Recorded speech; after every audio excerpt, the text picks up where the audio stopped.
Почитувани гледачи, добро вечер. Во денот кога Македонија избира локална власт, Скопје е домаќин на една од најголемите музички ѕвезди на денешницата. Публиката во салата Борис Трајковски вечерва сигурно ужива слушајќи ја пораката во Шише и другите хитови на Стинг и секако во фактот дека политиката не е најважната споредна работа во животот. Но наша работа вечерва е да ве водиме низ оваа изборна вечер, се додека ги дознаеме првичните резултати од гласањето. Ги слушнавме размислите на колегите новинари и аналитичари, чиј домаќин беше Билјана Трендафилова Василева. Во продолжение имам чест да ви ги најавам моите гости, универзитетските професори Љубомир Цицуловски и Владо Поповски. Господа, добро дојдовте во ТВ Нова. Добро, најдов. Како го оценувате изборниот ден?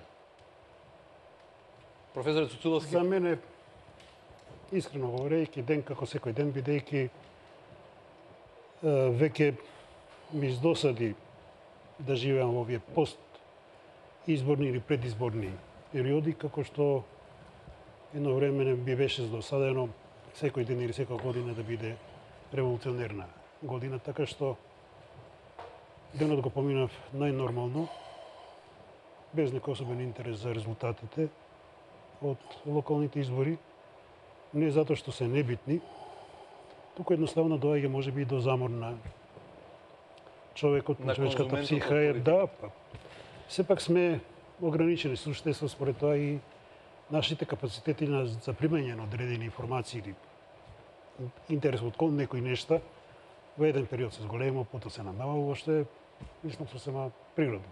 Професоре Поповски, професорот Цуцуловски вели порано секоја година беше револуционерна, сега секои избори се судбински. И овие сега, иако се локални, двете најголеми партии, па и сите политички субјекти ги представуваат, односно ги доживуваат како да се биде или не. Зошто е тоа така и како вие гледате на овој ден? Па прво, тој однос го форсираат главните политички конкуренти, дури кои што самите се дефинираат како не како конкуренти за власт, кои што ќе се надпреваруваат со своите програми, туку како непријатели, како субјекти од кои ќе зависи ваков или онаков излез за самата Република Македонија. Причината што се драматизираат до таа степен секои избори, дека стануваат судбина за идната положба на македонците, прво лежи во параметрите на социјалната економската ситуација, во која што постои еден голем процент на економски и социјално загрозени граѓани и каде што политиката и буџетот е еден од главните ресурси за обезбедување на екзистенција елементарна и каде што граѓаните влегуваат како во битка да се биде или да не се биде, односно да се стекнат услови и надеж за вработување и за сигурност социјално-економска или не. На тој начин ние имаме практично една ситуација која што подолго време изборите ќе ги доживуваат како битка, не како надпревар за алтернативи на самиот развој, туку како битка за екзистенција. Тоа е едната работа. Втората работа, самите политички партии имаат историја на собствените односи, некаде почнувајќи од 1995 година, кога почнува да преку, да речем, говор на омраза во однос на конкурентот, кој што го представуваат како противник, па дури како непријател, да го партизираат комплетно менталитетот на самите граѓани и да го форсираат процепот и расцепот меѓу политичките партии, што индицира покрај другото на потесниот интерес на политичките елити, поврзани со партиите кои што очекуваат власт, што исто така го повлекуваат и прашањето за мотивацијата на освојувањето на власта на една страна од страна на гласачите, а на друга страна од страна на елитите кои што треба да ја вршат таа власт. И тука има доста разлика во интересите на едните и на другите, така што споени едни со други, едните во борба за екзистенција, а другите во борба за манипулација со избирачкото тело за да се добие власта поради мотивите поврзани со власта, кај нас се доживуваат изборите како војна на некој начин, вербална или било каква, во секој случај како говор на омраза кој што создава голем расцеп, ја нарушува граѓанската солидарност и ја нарушува духовноста, така да се каже, на заедницата поврзана со политиката и идните планови. Професорот Цуцуловски вели, обичен, убав есенски ден, невообичаено, незаинтересиран сте биле за денот на текот на гласањето и за резултатите. Јас во најавата реков, политиката не е најважната споредна работа на светот, но сепак станува збор за локални избори во кои граѓаните, односно гласачите, ќе изберат кој тоа ќе управува со нивната микросредина, со нивната општина, со нивната населба, мало, нивната улица на крајот на криштата, ако сакате, и поради тоа локалните избори се важни на ваков начин каков што е. Предвидување кој ќе ја добие метрополата, нова ера или живот за сите? Каков е трендот според вас?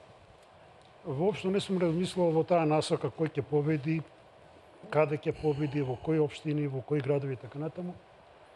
Бидејќи за мене тоа веќе станува на некој начин ирелевантно, затоа што искуството од 1990 или 1991 година, кога настанува така нареченото осамостојување на Република Македонија, ништо битно не е подобрено, туку само битно е полошено во состојбата во земјата. И од тука, можеби, мојата незаинтересираност кон резултатите од овие избори, бидејќи не верувам дека тие нешто битно ќе променат како на внатрешен, така и на надворешен план, посебно што се локални избори, а се доживуваат како да станува збор за парламентарни избори. Сега интересно е оно што колегата Поповски го истакна или го потенцираше, а тој неумирен речник во комуникацијата помеѓу двете доминантни партии, мислам од македонскиот блок, мислам дека тој е резултат помеѓу другото, значи таа жестокост, таа вулгарност во изразот е резултат на неколку фактори. Прво, на немање на идеологија. Значи, ние живееме во едно општество, во една држава во која буквално не постои идеологија. Не идеологија во она класична марксистичка смисла како искривена, лажни и така натаму туку да се има некој систем на вредности, на некаква визија за општеството, за една поинаква политичка структура, економска структура и така натаму, туку напросто станува збор за една гола борба да се дојде на власт, затоа што луѓето во овие 30 на години отприлike сватија дека власта е моќ, а моќта е поврзана и со тие непосредни материјални интереси. И сега имаме една ситуација во која не се судираат идеи, бидејќи нема идеологија, туку едноставно едни на другите нешто си префрлаат. Што не доликува на било која политичка партија, особено не на партии кои претендира да ја водат државата. Тоа е едниот момент. Другиот момент е што во партиите имате луѓе кои првото вработување и сегашното вработување им е политиката. Значи имате луѓе кои последните 20 или 25 години цело време се во политика. Значи, како членови на подмладокот, па потоа на некој ниво во партијата и сега се на врвот на партијата. Ако тие луѓе ги трнете од политиката, тие се изгубени, бидејќи ништо не виделе од животот. Никаква друга професија освен политиканство, не е ни политика во вистинската смисла на зборот.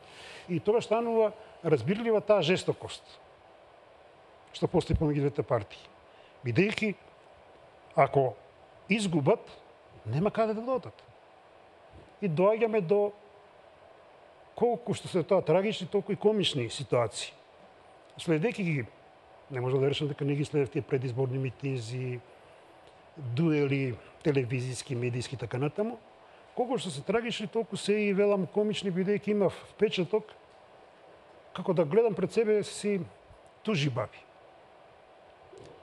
Веројатно сите се сеќаваме на нашите школски денови, кога имаше една категорија на ученици кои ги нарекувавме тужи баби, кои цело време вика учителка, учителке, овој се закача, учителка, учителке, овој се тепа, учителка, учителка, овој направи тоа, учителка, учителка, овој направи она. Се сведува значи на тужи баби.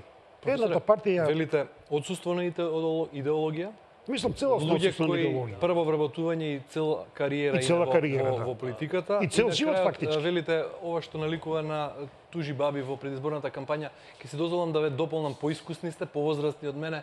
Можете ли на ова да го надополните и со тоа дека, можеби е мој впечаток само дека светот стана полошо место за живење, или ќе се обидам да парафразираме на ваша мисла порано, парафразирајќи ја Хопсовата homo homini lupus est, рековте човек на човека, човек е. Дали стана човекот полош отколку порано и дали таа лошотија е најизразена во политиката или не е така? Нели политиката треба да биде благородна работа, работа на која ќе го подобрува животот, која ќе го подобрува општеството како такво? Така ли или не? Не. Политиката е сфера која посредува помеѓу различни спротиставени интереси. Кога тие интереси не би биле спротиставени, кога би можеле сами од себе некако да се решат, тогаш не би се јавила политиката како сфера на посредување. Сега околу тезата на Хопс, дека човек на човека е волк, homo homini lupus est. Човек на човека Јас мислам дека се случува нешто обратно сега, дека човек на човека станува човек, бидејќи оно што човек на човека може да му го направи, ниедно друго суштество не може да му го направи. Напротив, кај волците постојат правила на игра, правила на однесување, правила на живење. Тука се изгубени сите правила. Понатаму, тажно е, трагично е, нека делува можеби изнасилена таа моја оценка, што граѓаните во Република Македонија, но колку што можам да забележам, тоа е карактеристично и за останатите делови од некогашната држава, веќе не се обштествени суштества, туку се редуцираат на политички живот. Професоре, ќе ве замолам да ја довршите мислата малку подосна. Програмата е од отворен тип. Морам да најавам нашиот репортер Закирија Меджити, кој се јавува од Скопско Арачиново, каде СДСМ прогласи победа и моментално се слави таму. Дали е тоа така, го прашувам Закирија Меджити. Закирија, повели во програма си. Да, Горан, како што спомнавте и вие, веќе СДСМ симпатизерите на Социјалдемократскиот сојуз слават во Харачиново. Официјалните резултати се уште ги немаме, но веќе како што можете да погледнете позади мене, слават симпатизерите на Социјалдемократскиот сојуз на Македонија со начело со кандидатот што беше од оваа партија за оваа општина Миликија Халими. Ние се уште не ги знаеме официјалните резултати, за точните резултати ќе дознаваме од ДИК. Ова што сега што можам да кажам од Харачиново. И се јави од Скопско Арачиново, каде СДСМ ја прославува победата. Професоре Поповски го прекинав професорот Цуцуловски среде мисла, но тој вешто ми го одбегна прашањето. Директно поставено беше да се обиде да прогнозира кој би победил во Скопје како најважна метропола во држава. Би се осудиле ли вие да дадете своја прогноза? Верувајте, не го одбегнувам прашањето, тука едноставно не сум размислила во таа насока. Нема зашто да кријам ако очекувам овој или оној да победи. Едноставно тоа за мене стана во овој момент небитно. Професор Поповски, само куса прогноза, па да одиме со следното прашање за двајцата. Вака, прво, ако има правда, тогаш би требало да победи, например, Коце Трајановски во однос на конкурентот. Поради тоа што граѓаните имаат емпириски показатели за неговите капацитети и за неговиот придонес во однос на должноста и одговорноста во локалната самоуправа и во унапредувањето на животот и на ликот на градот Скопје. Има во историјата на градоначалниците на Скопје известна, да речем, хиерархија во придонесите, така што до Втората светска војна можеме да го издвоиме од сите градоначалници Јосиф Михајловиќ, кој што се поврзува со изградбата на Матка, со изградбата на Рашче. Негова семејна куќа е Македонската куќа. Тој некаде 40-та година починува. 1938 е врвот на економскиот развој, културниот и сличен, под негово раководство. После Втората светска војна, јас ги памтам градоначалниците од 1958 година, бидејќи од средината на 58 година од Штип се доселивме во Скопје и сум континуирано во Скопје. И ги знам придонесите, особено и последните градоначалници. Во ликот на Коце Трајановски има менаџер со огромна оперативна енергија. Например, јас 3-4 пати сум можел во неговата канцеларија да отидам на 3 до 5 минути на табла секоја дневна задача која што ја следи, проверува и извршува. И во Скопје е јасно што е се променето и што е направено во инфраструктурата, во сообраќајот, во се друго.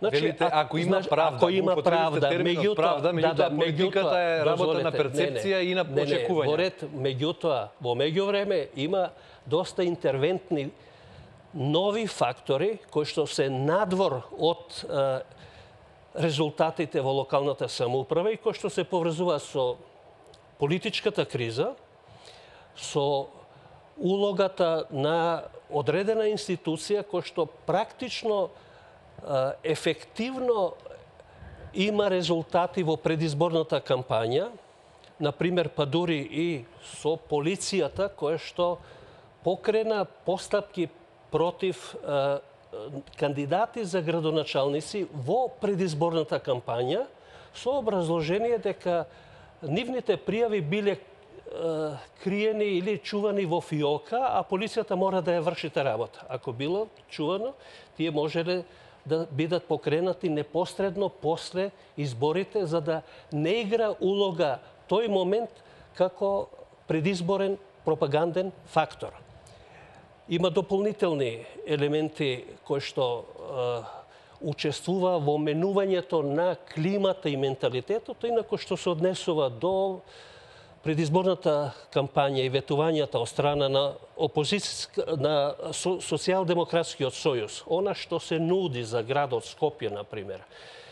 Например, во Фокус го прочитавме обширното интервју на кандидатот за градоначалник на градот Скопје. Морам да ви речем дека се тоа голи ветувања кои што се во големи куфери донесени и распакувани по принципот што треба да слушнат и што би сакале избирачите да слушнат, тоа да им се каже. И морам да ви речем дека тие говори, тие елементи ветување за идното Скопје не представуваат по својата природа ниту реформа во локалната самоуправа, ниту зголемување на капацитетите на локалната самоуправа, кои што мора да се барат во реалните параметри на градот Скопје. Например, еколошката средина и чистиот амбиенталниот воздух е главна тема. Дали, например, ветувањето на кислород, на чист воздух, ќе се растовари со куфери, дали го носат во куфери или слично? Ќе да го прашаме професорот Цуцуловски, верувате дека било кој од скопските градоначалници, идниот скопски градоначалник, може да го реши проблемот со загадувањето на Скопје? Ќе дишеме ли некоја наредна зима конечно чист воздух? Некоја наредна ќе дишеме, може да ќе дишеме повеќе зими такви, па дури ако се превземат ефикасни мерки веднаш од првиот ден на евентуалниот нов градоначалник. Едноставно тоа не може да се надмине од денес до утре како што е соопштено. Например, јас мислам, си дозволам да сметам дека ја знам локалната самоуправа и како концепт и како пракса.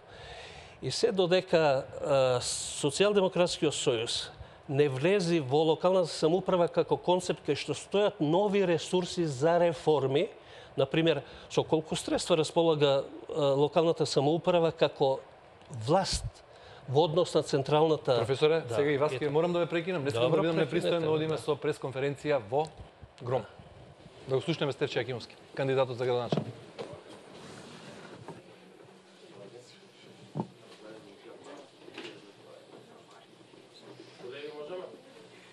Можеме.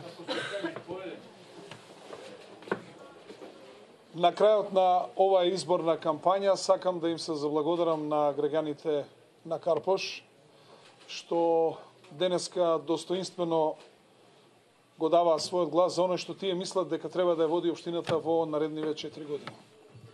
Се случуваат денеска и чудни нешта. Ме известуваат дека има избирачки места на кои што фалат повеќе ливчиња, но како и да е, имајќи во предвид дека на 48% од пребраните гласачки ливчиња мојот против кандидат Стефан Богоев води убедливо. Јас му го честитам неговиот избор за градоначелник на општина Карпош. Очигледно граѓаните на општина Карпош меѓу резултатите и приказните ги одбраа приказните.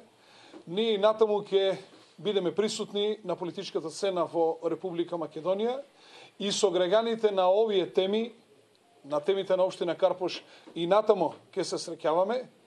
Какви ќе бидат резултатите од изборот на новиот градоначелник и дали направиле граѓаните правилен избор, ќе видиме после 4 години. Ви благодарам на сите и им благодарам посебно на оние што ме поддржаа во оваа изборна кампања. Благодарам.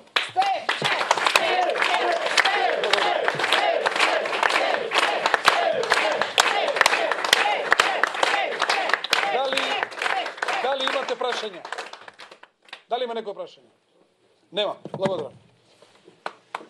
Еве, долго време не сме виделе честитка на поразениот, односно вака достоинствено, како што тоа го направи Јакимовски, да честита, да, доблесно, му честиташе на Стефан Богоев изборот на градоначелник. Не би било само од формален карактер, пригодно, туку доколку стане и на тамошна пракса.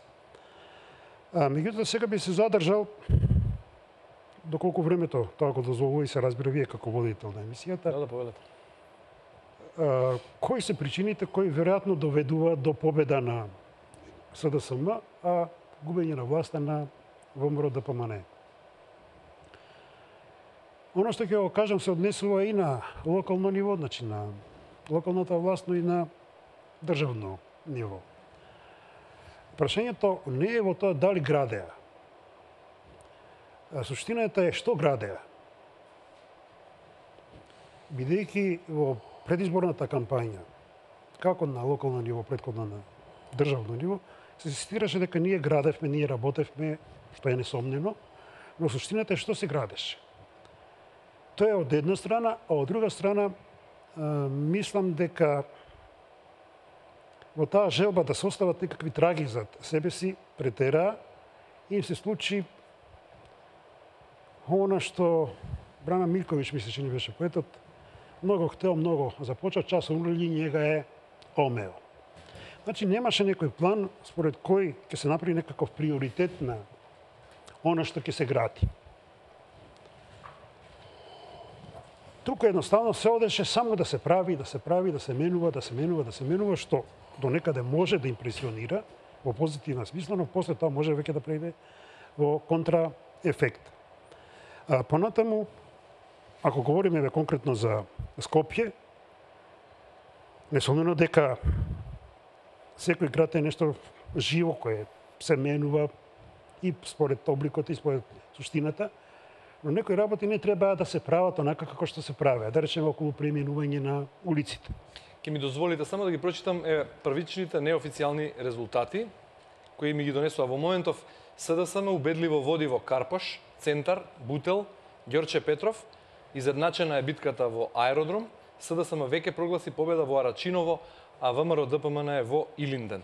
Во другите општини СДСМ води во Куманово, Пехчево, Прилеп, Василево, Неготино, Кривогаштани, Струмица, Велес и Битола, а ВМРО-ДПМН е во Штип, Кисела Вода и Газибаба.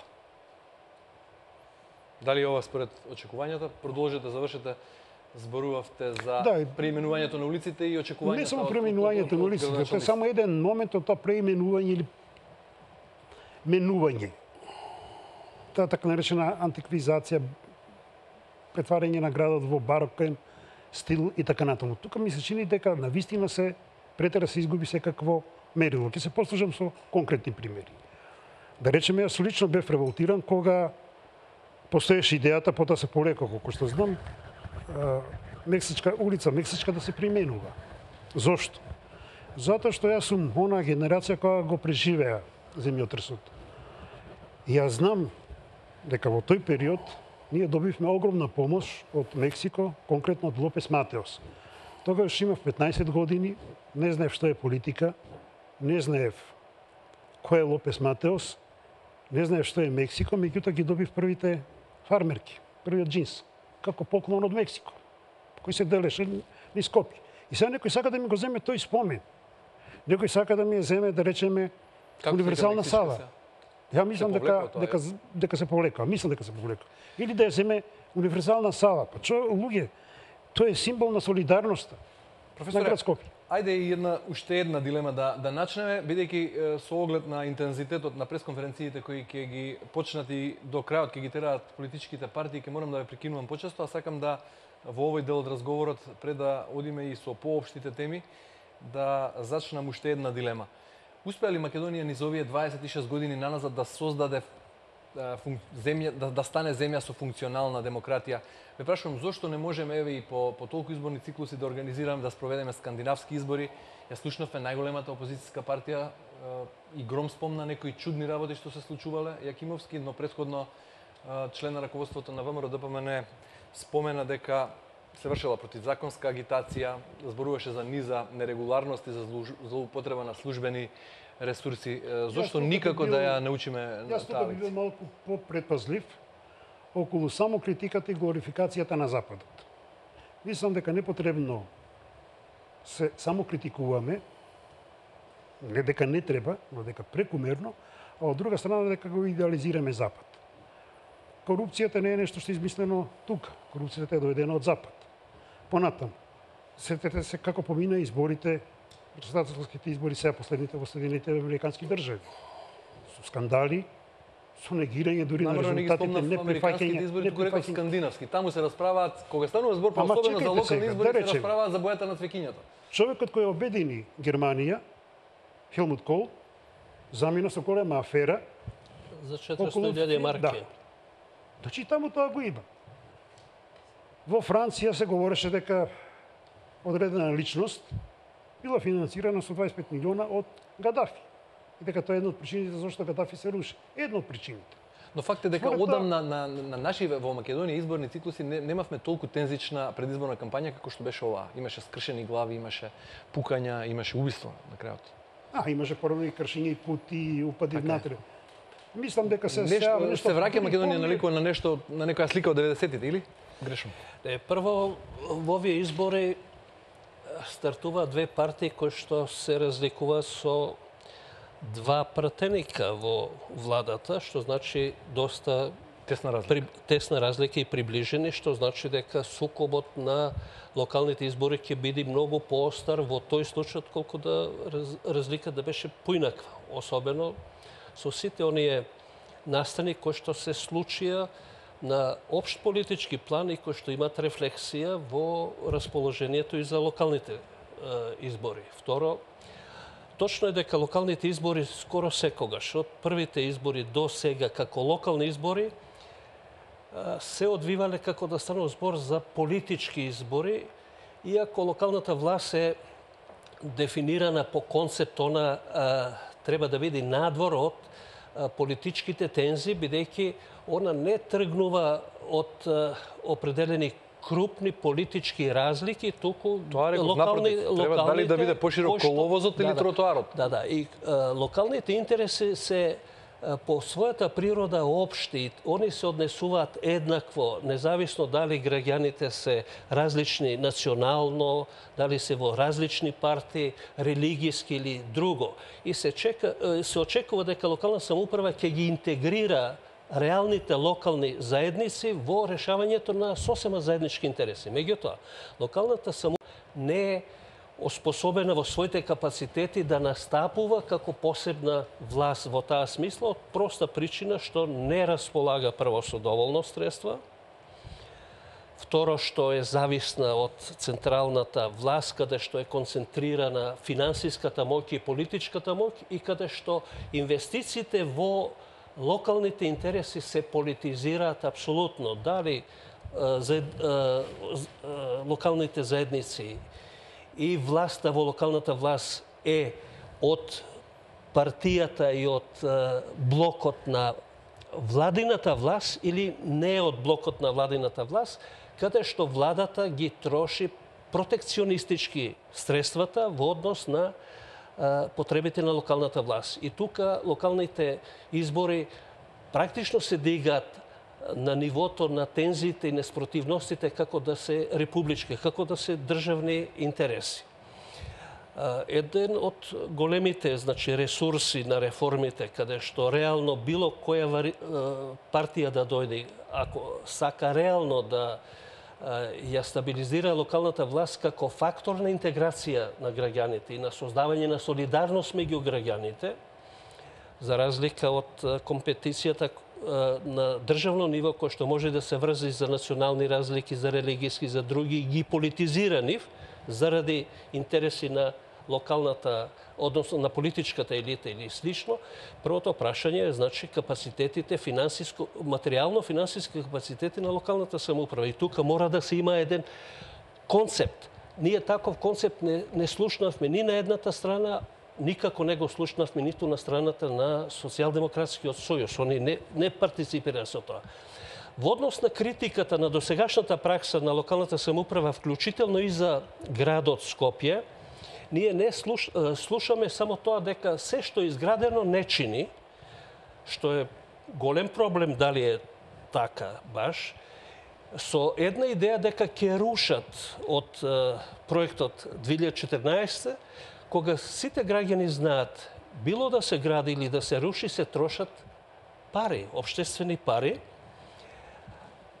Тука воопшто не го поставија прашањето, например, дека за клучните инвестиции, кои што се капитални и кои што врзуваат големи општествени средства, било на локалната самоуправа или додадени од централната власт, и кои што може да бидат 5 до 6 во рамките на 4-годишниот мандат најкрупни, дека може да одат со законско задолжение претходно да бидат расправани во стручната јавност, па да бидат расправани во јавноста, например, дури со меѓу граѓаните да се дадат на така наречен дури консултативен референдум.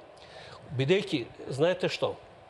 Затоа што на тој начин локалната самоуправа ја држи својата одговорност да решава, бидејќи она е по дефиниција институција што носи решенија, меѓутоа таа институција тешко ќе се реши да се спротистави на едно масовно мислење на граѓаните, на својата локална самоуправа, кој што има друг приоритет во големите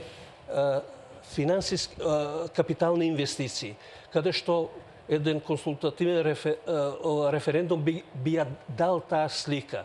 Тога, многу брзо, односно многу очекувано, локалната власт ќе се врзи со импактот или со влијанието на самите граѓани и многу повеќе ќе има осет за чувството на стручните институции, на јавноста, на медиумите, но и на граѓаните околу најкрупните трошоци. И мислам дека тој недостаток беше недостаток на двете власти во локалната самоуправа, но новата не влезе со таква идеја за да веруваме дека она што го прави, ова што го кажува, дека реално ќе спроведи. Само уште една илустрација.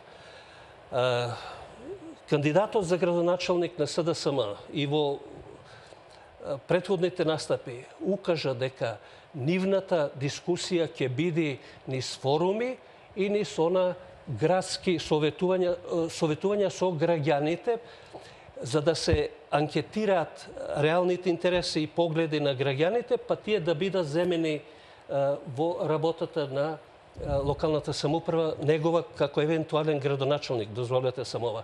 Наместо тоа, Социјалдемократскиот сојуз тргна со големи митинзи, со страшни трошоци, 500 до 600 автобуси го има затнато Скопје на денот кога се одржуваше митингот. Она што се одржуваше како митинг во Прилеп или она во Штип, морам да ви речем дека тоа е митинг од една олимписка височина на политичка елита која укажува дека како богови ќе бидат подобри во однос на претходните, а не дека ќе тргнат од влијанието на граѓаните во локалните самоуправи. И ако дозволите, например, она што беше фрапантно, што воопшто не верував кога ми кажа што во говорот, например, на тие големи митинзи, лидерот на социјалдемократскиот сојуз има изјавено. И од тие причини интернет го пуштив одново говорот во Штип, например, иако и во Прилеп и во Штип има доста фолклорни елементи, во смисла нека пукне Груевски, најдовме пари за субвенции и така натаму. Јас нема да дозволам и ќе забранам било кој од младите да излегува, да си оди од Штип и така натаму, бидејќи идејата му е добра. Идејата му е СДСМ ќе работи сите млади да останат во Штип, а да создаде услови за Штип. И укажува дека СДСМ отвара процедура за евроатлантски интеграции, за пријателство со соседите, ја влечи Република Македонија од изолацијата. И во таа смисла укажува дека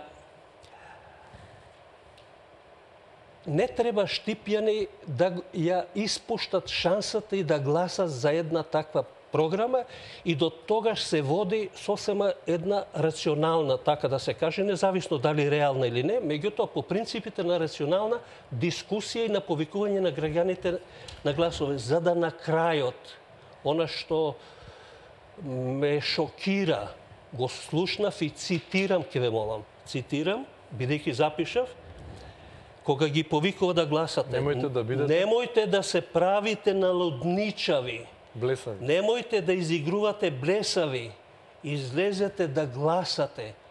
Што значи од една личност која што до тогаш во говорот го држи рационалниот тек на ветувања, од длабочината на слоевите на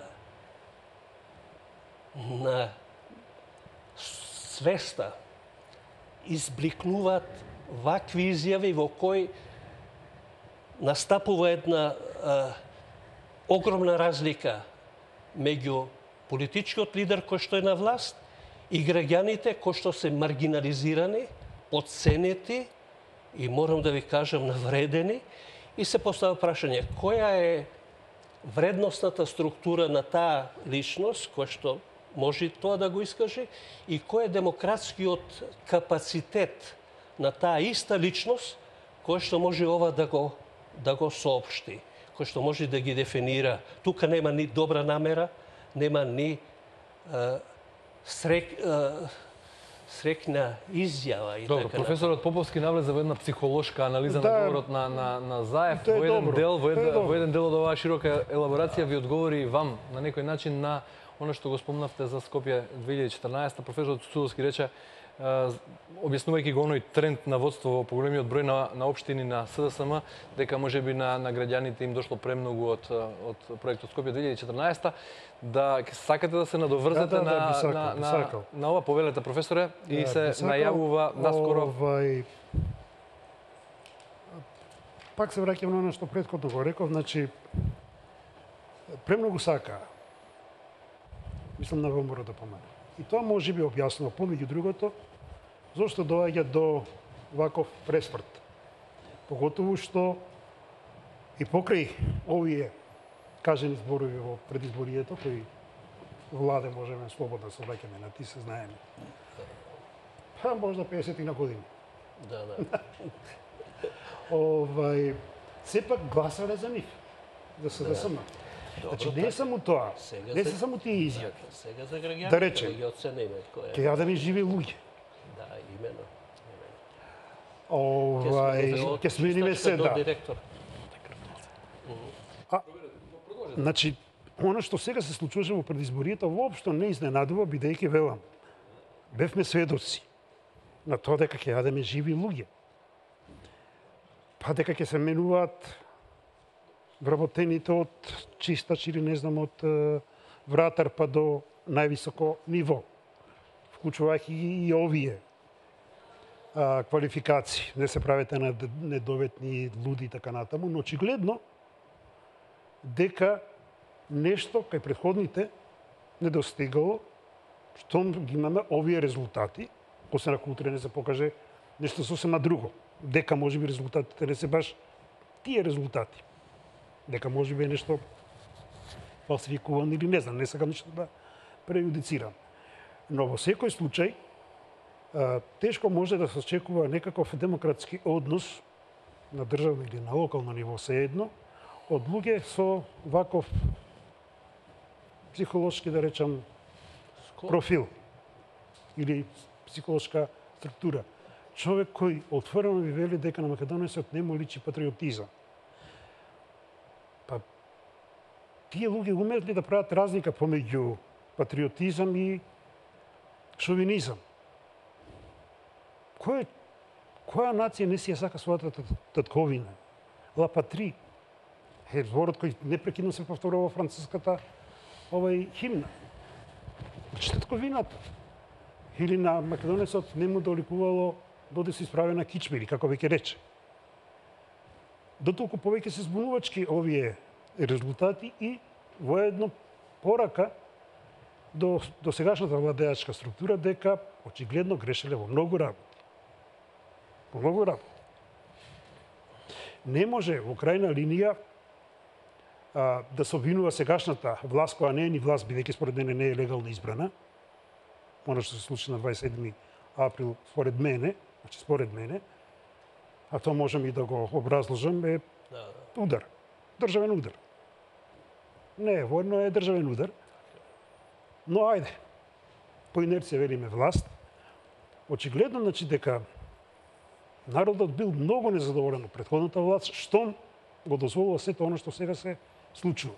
Но претходната власт нема морално право да префрла колку новороденчиња умреле во Скопје или не знам во кој град на Република Македонија. Зошто? Затоа што допред некој месец они беа на власт. Зошто не ги опреме болниците? Професоре, Не е тоа резултат на моментална состојба. Имате чувство дека претходната власт ја научи лекцијата, ја свати пораката? Они допрва треба да ја сваќат. Допрва треба да ја сватат. Која Јас мислам дека човек мора да падне за да може да се дигне. Така што политиката е еден процес на издигнување, паѓање, издигнување и паѓање. Нема исправање без паѓање. Тоа е можеби една добра лекција за ВМРО ДПМН, дека и он не смее да оди со она ароганција со која СДСМ цело време оди. СДСМ, можам слободно да кажам, тоа е моje лично мислење, страдал синдромот на ариевизам. Они сметат дека се ариевци, на некој начин, дека се Богом дадени и дека не мора ни со мал прст да мрднат, за да граѓаните бидат среќни што они воопшто владеат. Но тој синдром почна да го добива помалку и ВМРО ДПМН. И можеби овој резултат е добро да дојде до одредено отрезнување и кај ВМРО ДПМН. Во крајна линија, сепак 11 години беа на власт и колку да делува тоа како општо место, сепак секоја власт корумпира со времето. Апсолутната власт корумпирана. Апсолутно да. Професоре, имате каква е вашата перцепција дали на овие избори граѓаните гласаат за или повторно против? Имаше еден период, една фаза од демократскиот развој на земјава кога гласачите само казнува, па потоа почна да се нудат програми, ВМРО ДПМН тоа го промовираше како начин на функционирање во политиката, но последниви избори како да се чини дека повторно се враќа во мода она гласање против. Дали е така? Јас мислам дека ова гласање е казна и е против. Доколку овој тренд доколку овие резултати се конечни доколку тој тренд продолжи на широк план, доколку излезат слични резултати во Република Македонија. Во тој случај неопходно е да ВМРО ДПМН седни целиот состав и да ги разгледа своите причините внатре во партијата кои што довеле до оваа ситуација. Во секој случај на ниво на Република Македонија, бидејќи со овој настап на новиот кандидат што се кандидира, значи без идеологија, без програма која што има подлабок вредносен основ и корен во неа, понатаму без елаборација на многу често повторуваната реформи, а воопшто не се знае во која смисла тие реформи, бидејќи се знае точно што е концептот, што е искуството и кои се проблемите во локалната самоуправа и не се тие воопшто гибнати. Но во секој случај на општ план неопходно е консолидирање на институциите на системот, бидејќи треба да признаеме дека паралелно со независно која мотивација над преварувачите за освојувањето на власта стапуваат во предизборни кампањи и ја практикуваат политиката каде што има голем веројатност дека одат со лични, нелегитимни интереси, кои што не може да ги легитимираат јавно, мора да се призна дека корупцијата во власта започнува од првите избори и од првите екипи на власта до денес и дека институциите на системот или на државата, особено третата власт, правосудните институции, покажуваат тренд на опаѓање на моќта, а исто така и на нивото и одговорноста на ниво на уставната поставеност и должност и нивните одговорности што постојат. Тоа значи дека мора да се расчистат сите прашања кои што излегува во јавноста, со бомбите, со се друго. И тука би сакал да го цитирам господин Никола Груевски, кој што како премиер, кога прв пат дозна за тие бомби и кој што прв излезе во јавност и кажа дека дел се вистините, дел се невистините, а дел се делумно вистините, делумно невистините. И дека владата ќе се задолжи за судско расчистување на сите случаи со силен мониторинг на меѓународната јавност и на внатрешната јавност. И дека тоа се ќе мора во таа процедура да се докаже. Имено, ако тоа не се направи, независно дали таа мотивација во тој момент била искрена или дали, ако била искрена, била во меѓувреме напуштена од различни причини, тоа мора да се во процедура пред судот расчисти комплетно, што значи сите дилеми околу содржините кои што имат тешки обвинувања, мора да се види дали се засновани или не и да се ослободат осомничените од стигмата кое што им е наметната, бидејќи нема ослободување без судски процеси, без судско расчистување. Исто така, оние настани во собранието што се случија и она аболиција која што дојде наеднаш со лица кои што не ги познаваме. Например, наеднаш 52 луѓе, од кои 26-7 прв пат ги слушаме кои се, а воопшто не беше ниту покрената процедура во однос на нив и така натаму, и после ја знаеме судбината на аболицијата страна на председателот. Се врати дека се мора се врати во можна судска разврска. Што значи, ако и од тие настани не излезе ова општество со расчистување, нема да доживее катарза, по моје мислење, и нема да може да се стартува врз нова основа и новите носители на локална и на државна власт исто така ќе бидат оставени на нивните дискрециони нивните функции да ги вршат дискреционо, подалеку од законот и уште подалеку од одговорноста. Што значи дека Република Македонија има веќе неопходна потреба да направи катарза на сите тие работи само преку правосудниот систем, да ги расчисти, да ги соопшти или, например, она за монструм што се објавува и така. Мора сето тоа да се реши. Остана ли нерасчистено? Ние и понатаму секој избори ќе ги доживуваме како војна и меѓу себе ќе се мразиме, ќе се напаѓаме, навредуваме и нема да излеземе никогаш од оваа каша. Професорот Цуцуловски, во ова што го зборува професорот Поповски, ли се крие одговорот на мојата дилема зошто еден академски граѓанин, универзитетски професор како вас, човек кој на низа генерации студенти им го пренесувал, им го предавал Аристотеловиот зон, политиколон, дека човекот е општествено и политичко битие, останува вака апатичен. Делувате апатичен, велите незаинтересиран сум кои кандидати да биде, не верувам дека нешто ќе се промени. Дали е одговорот на моето прашање зошто е тоа така, можеби во долготрајната политичка криза или во зовриената политичка атмосфера? Каде лежи зајакот? Значи, ако го вратиме филмот назад, неминовно, значи, нужно доаѓаме до заклучокот дека страшни, неверојатни афери се или заборавени, или нерешени, или воопшто не се спомнуваат. Да речеме случајот Мудинови, претко кој веројатно знае. Струмичко семејство, тројца убиени во исто време на различни места. Никогаш не расчисти. Но да не одиме назад во историјата. Така наречените бомби.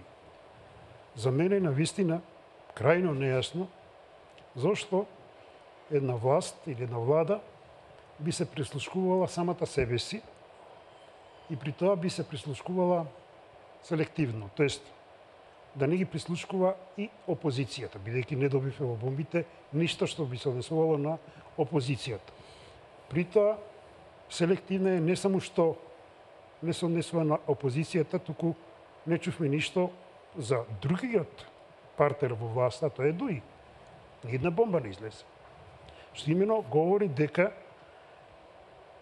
тука работите се најблаго кажано доста матни и дека мора да се истера до крај, и тука сосема се согласувам со колегата Поповски, дека без катарза не е можно да иде понатаму, значи без расчистување на овие клучни моменти. Понатаму мора да се расчисти што точно се случи, макар што јас имам точно определено мислење, на 27 април. Ако и ден денеска се говори за тој крвав петок, четврток беше, тогаш мора да се говори за оно што се случи сега на 26 април. Не може да се оди така селективно. Индикативно е што наеднаш ВМРО-ДПМН замолче после посетата на секретарот или како веќе се викаше Хојтли. После тоа настана молка. Се најавуваше некакво покренување на некаква акција до Уставниот суд, дали таа седница на која е наводно избран сегашниот, ако е председател на собранието, според Уставот и законот, но ВМРО се повлече од тоа. Очигледно дека влијанието се големи од надвор и се дека тие не престанат, ние тешко можеме да говориме за некоја наша автохтона или автономна македонска политика и дека тешко ќе можеме да говориме за човекот како зон политикон, но во на Аристотелова смисла, бидејќи кога го пределува човекот како зон политикон, претходно он го вели следново, односно го пишува. Само боговите и зверовите се доволни самите на себе. бидејќи боговите по дефиниција се всеможни, всемокни, така натаму, а зверовите имаат моќни канџи, моќни заби, лесно доаѓа до пленот или ако се предмет на некој предатор да избегаат. И во тој контекст додава, човекот не е ниту бог, ниту звер, тој е зоон политикон. Преведено буквално политичко животно, но идејата, ако се следи оно што го пишува Аристотел, дека човекот е друштвено, не општествено, друштвено суштество. Суштество кое е нужно и упатено кон другите и другите се упатени кон другиот. Бидејќи ниеден сам однос не може да опстане сам по себе. Меѓутоа, за жал, таа Аристотелова идеја за човекот како зоон политикон, значи како друштвено суштество кој има потреба да пријателува, да другарува со другите, денеска се претвара во буквалниот превод политичко животни. Ние денеска живееме како политички животни. Што е најстрашно. Народот дозволува да се постапува со него како со стока. Ако после сите овие изјави, што ги даде господинот Заев, на македонецот не му доликува патриотизам, дека треба да ја свиткаме кичмата, дека живи луѓе ќе се јадат, они победнуваат. Тоа говори дека ние очигледно, веќе како народ, како граѓани, сме дезориентирани. И дека сме сведени буквално на живот и дозволуваме со нас да се постапува како со живот.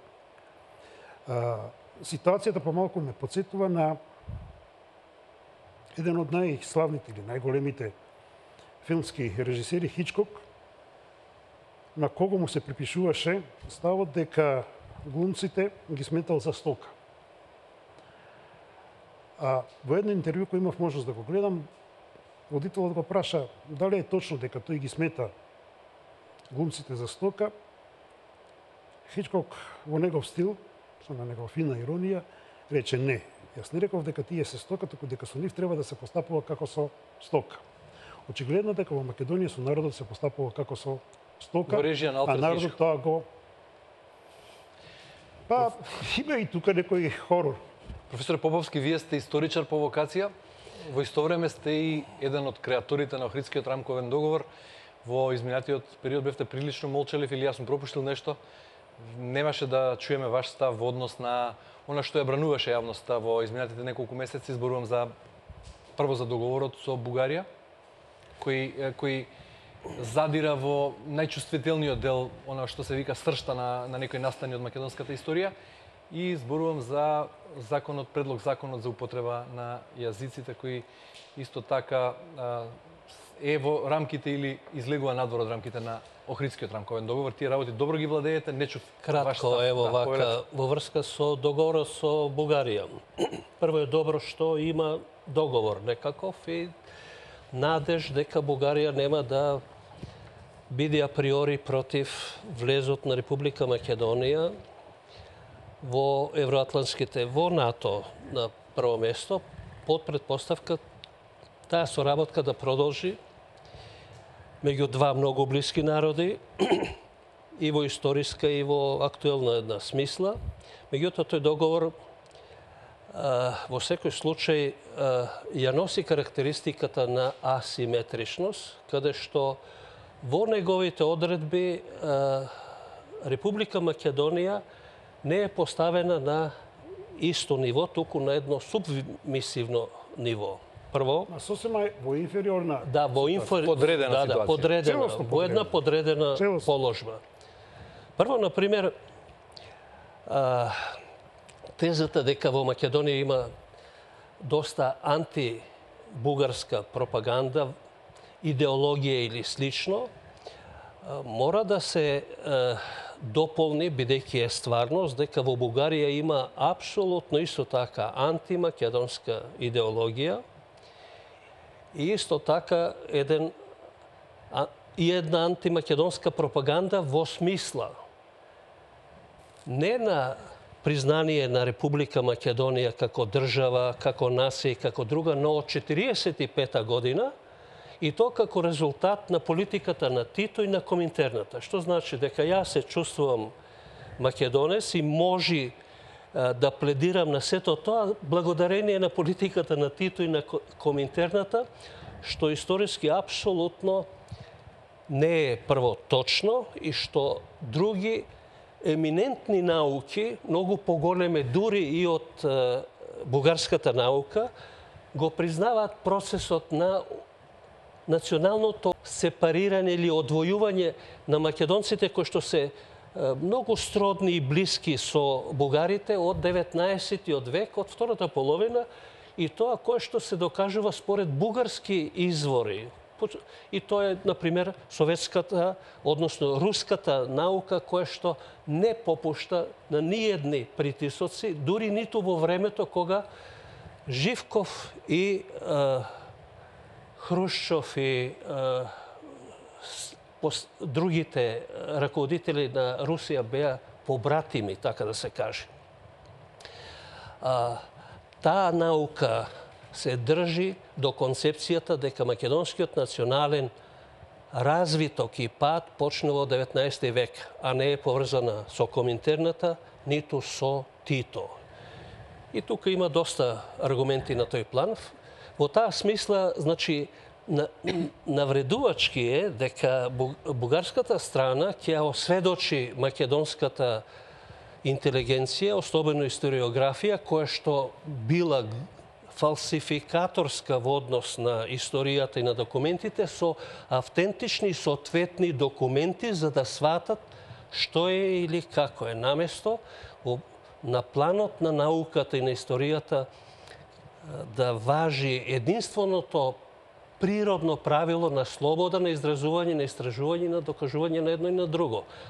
Вториот момент е Република Бугарија има право да се грижи за државјаните на Република Македонија кои што се жители на Република Македонија. Што значи, пред се мисли на оние македонци кои што имаат бугарски пасоши земени, паралелно со државјанството на Република Македонија, каде што имат и живеалишта и каде што се родени и живеат и така натаму.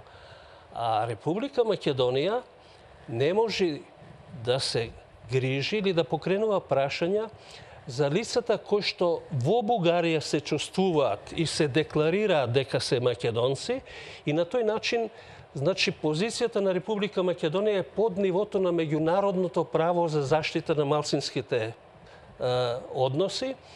И тука имаме една исто така извонредна асиметрична, така да се каже, компонента во тој договор, каде што сосема дискреционо, кога ќе процени бугарската страна, на начин на кој што ќе процени, може да се меша во внатрешните работи на Република Македонија. Дори да врши своја вид на цензура. Да.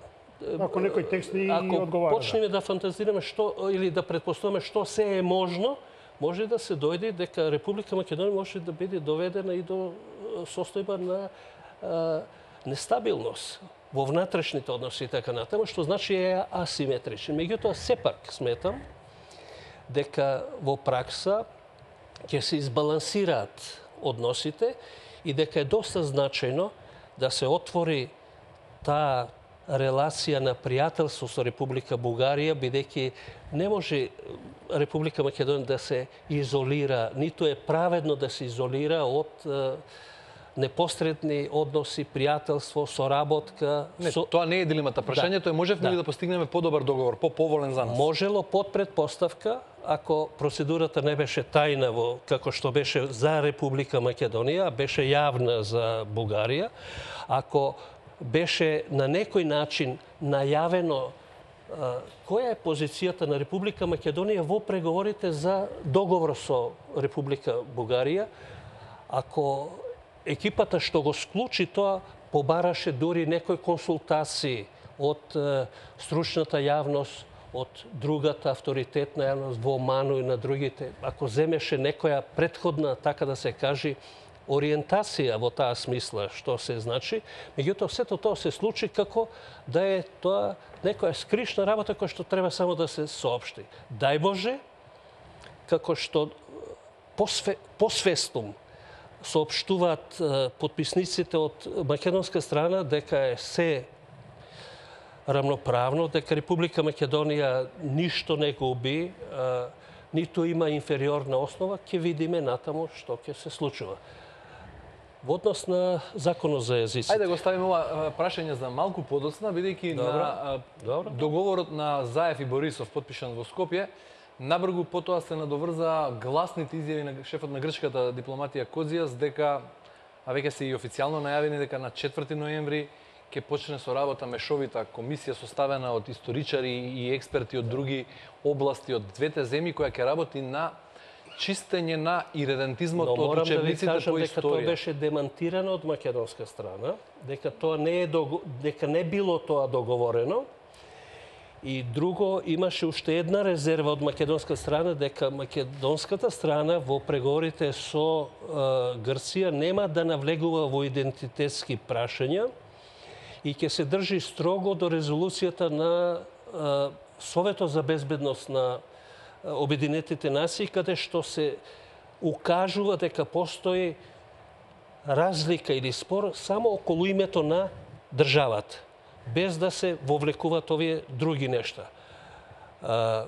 Дали постои идентизам кон Македонија, на Македонија кон Грција, едно прашање параболизирано, во една голема парабола е направена во таа смисла, зашто имаме ние кумувано, меѓутоа на ниеден начин никој не е уверен дека Македонија има идентистички интереси кон Грција, а особено дека има капацитети тоа да го оствари.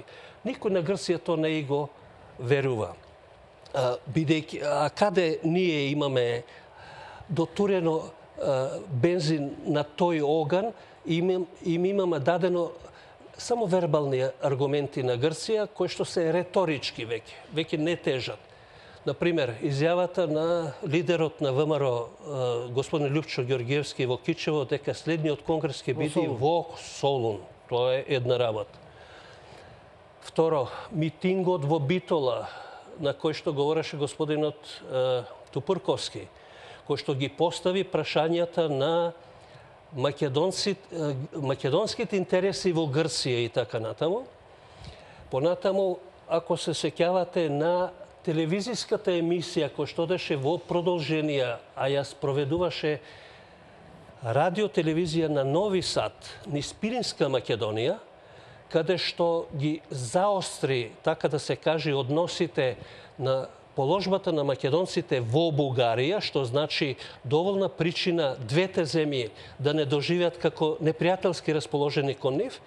И друго, акцијата внатре во Македонија на укинувањето на посебните паралелки и создавање на единствени паралелки меѓу македонците и шиптарите, ќе ве молам, каде што министерот за образование на Република Македонија ги нарекуваше шиптари албанците во Македонија, и каде што имаше диференцијација на албанските професори, терање од работа, заради тоа што инсистираа на посебни паралелки, бидејќи посебните паралелки беа единствен начин на остварување на уставното право на образование на мајчин јазик, на албански јазик, и каде што се разви акцијата на рушење на оградите на албанците над 110 сантиметри и започна некаде да се руши нешто што е традиционално не само за албанците, туку и за македонски средини, например во руралните заедници и слично,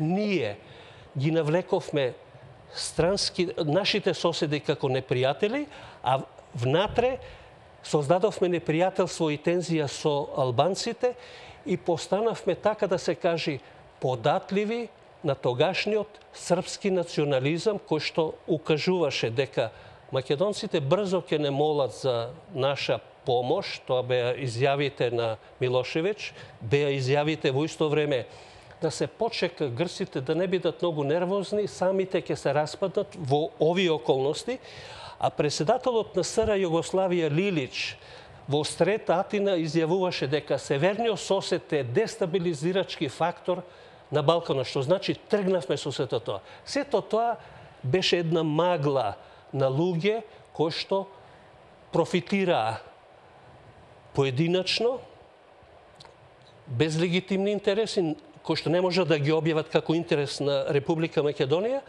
А сега вербализмот на Грција, особено на председателот на Република Грција, дека сме ние редентисти, никого не можат да го убедат. Професоре, жал ми е што морам да ве прекинам, ве замолувам да си ја задржите мислата. Во очекување на вклучување од партиските штабови. Тоа мислам го оцени меѓународна заедница и нема да дозволи баш такво газење. Интересна е дебата, во секој случај им должиме на гледачите вклучување во некои од партиските штабови, односно во тешко се пробројуваат, односно бавно одиме прво во седиштето на владеачката партија, каде во секој момент се очекува почеток на пресконференција, одиме на Павел Шатев и СДСМ.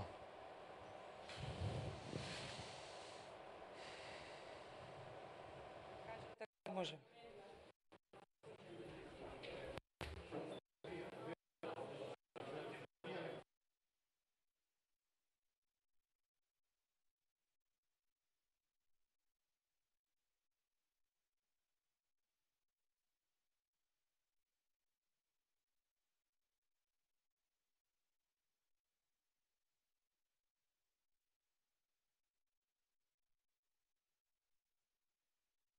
Ако пресконференцијата во СДСМ не почнува во овој момент, можеме да се преселиме и да ја вклучиме нашата екипа од Државната изборна комисија. Ивица Стојановски е на позиција. Ивица, што се случува во ДИК со оглед на тоа што има 4 гласачки кутии и многу ливчиња, бавно се бројат резултатите, па партиите ги очекуваме со вклучување, повели со едно кратко јавување оттаму и биди подготвен да те прекинеме ако почне пресконференцијата на Бихачка. Па и овде сите се горан во очекување, раздвижено е, ги нема членовите на Државната изборна комисија кои што цел ден заседава, меѓутоа тука се бројните новинарски екипи. Она што можам да го кажам е дека на интернет страницата на Државната изборна комисија во моментов стои интерактивната мапа на Република Македонија на која што сукцесивно се објавуваат резултатите како пристигнуваат по електронски пат од општинските изборни комисии до Државната изборна комисија. Она со која што во моментов располагаме е некој пресек на обработени нешто над 20% од гласовите до сега, значи се уште мал процент на гласови обработени, меѓутоа поголемиот дел од интерактивната мапа е обоена во сино, што значи таму предност има Социјалдемократскиот сојуз и тоа во околу 36 општини наспроти 21 каде што води ВМРО ДПМН, некои од општините каде што води Социјалдемократскиот сојуз, односно коалицијата за живот во Македонија, ќе набројам, тоа се Карпош, Центар, Рачиново, Куманово, Неготино, Струмица, Велес, Битола, Бутел, Пехчево, Охрид, Демирхисар, Македонски Брод, Богданци, Берово, Делчево, Македонска Каменица, Крива Паланка, Кратово, Пробиштип. ВМРО од друга страна води во општина Илинден, Прилеп, Капиштец, Кавадарци, Пехчево, Виница, Штип, Свети Николе, Петровец, Сопиште, Газибава, Дуи води во Сарај, Тетово, Кичево, Чајер, Бесаво, Студеничани, Алијансата за албанците во Струга. Ова се дали ме слушаш, Ивица? Кои што постојано се менуваат. Колега Ивица, дали ме слушаш? Да, подоцна ќе да замолам да ја видиме таа интерактивна мапа обоена во сино и во црвено.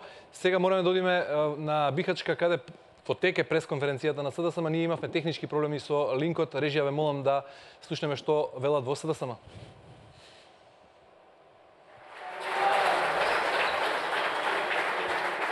Од вкупни 16 избирачки места, 14 се изброени. Битола 23.925 Социјалдемократски сојуз и коалиција, ВМРО ДПМН 13.171.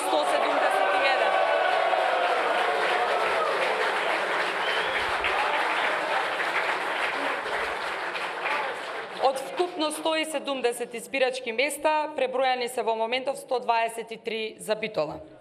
Богданци, од вкупен број 12 избирачки места, пребројани се 8, Социјалдемократски сојуз и коалиција 1762, ВМРО ДПМН 1304.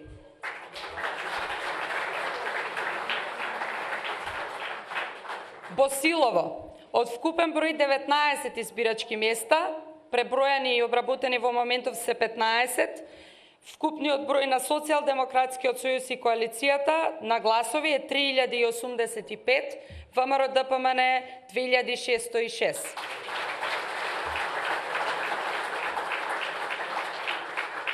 Бутел, Од вкупен број 45 избирачки места, обработени се 42, Социјалдемократски сојуз и коалиција 7634 гласови, ВМРО ДПМН 5415. Паландово.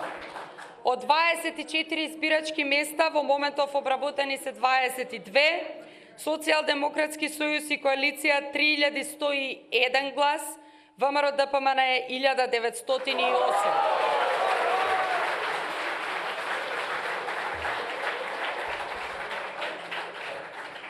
Вевчани од 3 избирачки места обработени се 2, Социјалдемократски сојуз и коалиција 494 гласови, ВМРО ДПМН 384.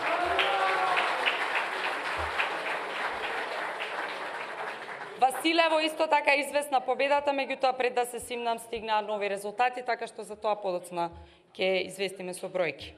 Понатаму, Велес 5720 социјални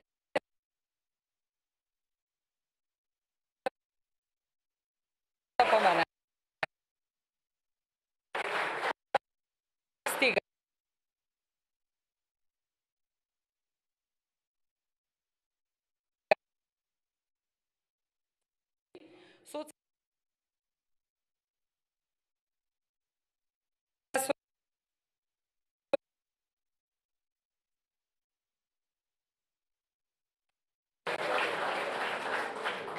Градско, од 11 избирачки места обработени се 9, Социјалдемократски сојуз и коалиција 367, ВМРО ДПМН 273. Деварца.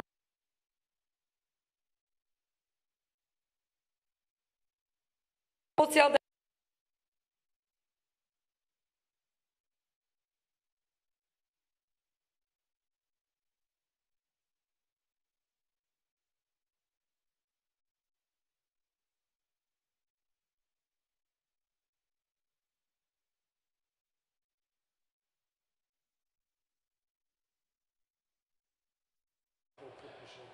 Повторно запре имаме проблеми технички со поврзувањето со СДСМ, но може да се преселиме, односно да се вратиме во Државната избирачка комисија, каде што е нашиот репортер Ивица Стојановски. Ивица, од СДСМ го повторија она што и ти го спомна, ако не се лажам, 36 општини, водство на СДСМ, 21 на ВМРО ДПМН и тие во СДСМ во седиштето го најавија тој позитивен тренд во нивна корист. Ти спомена некоја мапа на која доминира сината боја, што значи предност на СДСМ. Може да ја видиме таа мапа и што друго би можел да ни јавиш оттаму, пред да одиме да продолжиме со разговорот со моите вечерашни гости, професорите Љубомир Цуцуловски и професорот Владо Поповски. Повели Вица.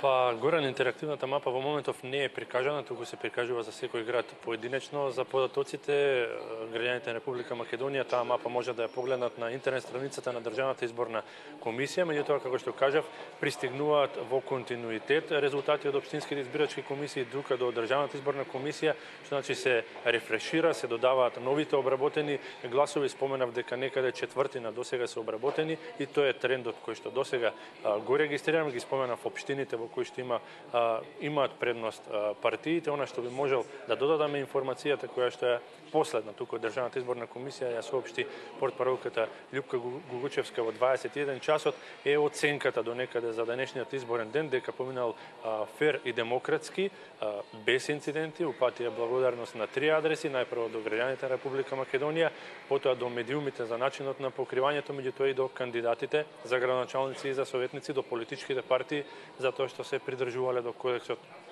за фер избори кои што претходно го подпиша. Ги спомена и 50-те приговори кои што ги поднеле денеска граѓани за остварување на гласачкото право. По 5 од нив било одлучено позитивно веднаш и, како што кажав, беше најавена за точно на полноќ одржување на пресконференција. Веројатно ќе се обрати и председателот на ДИК Александар Чичаковски и ќе ги соопшти првичните резултати. Благодарам. Дотогаш имаме уште час и 22 минути, според нашиот часовник 22:38. продолжуваме со разговорот во студиото. Професорот Поповски му остана должен, односно тој ни остана должен со негова елаборација и на Законот за употреба со јазиците, но претходно начнавме една многу интересна тема, а тоа беше договорот со Бугарија, па се надоврзавме на можните, односно најавените преговори за името со Грција. Ако овој тренд што го слушнавме од штабот на СДСМ и од Државната изборна комисија го потврдат и конечните резултати, тоа ќе значи дека СДСМ ќе прогласи победа на овие локални избори и на тој начин ќе му го одземе аргументот на ВМРО ДПМН да бара одржување на предвремени парламентарни избори. Во таа смисла, што очекувате во наредниот период да се случува во Македонија? Сепак земјава е исправена пред многу крупни предизвици како што се преговорите за името, односно намерата на новата влада да ја интегрира брзо Македонија во НАТО и да ги почне преговорите за Европската унија, но од друга страна и со цврстата и тврда позиција на Грција дека тоа е невозможно без промена на името и име кое е прифатливо за нив. Имено кратко да кажам дека Социјалдемократскиот сојуз имаше изјава дека и ако ги изгуби локалните избори, нема да има парламентарни наредната година, што значи при оваа околност апсолутно се губи потенцијалот на притисок од другата страна врз СДСМ за парламентарни избори и на тој начин СДСМ веќе го има мандатот кој што треба да покаже како ќе го употреби во клучните прашања. Не очекувате дека ќе се обиде СДСМ евентуалната победа на локалните избори да ја ефектуира со предвремени парламентарни избори за поголема победа и поголема разлика во парламентот? Знаете што, голем е ризикот бидејќи може избирачкото тело да процени интересовната мотивација на таа партија и понекогаш кога партии во други држави така се обидувале, можеле да бидат казнети за вториот обид за да се подобри составот. Меѓутоа, може во даден момент СДСМ и да го побара тоа, бидејќи парламентот го нема полниот капацитет да донесува закони со 2/3, например. Нема 2/3. Тоа е една тенко мнозинство, обично, така, просто мнозинство.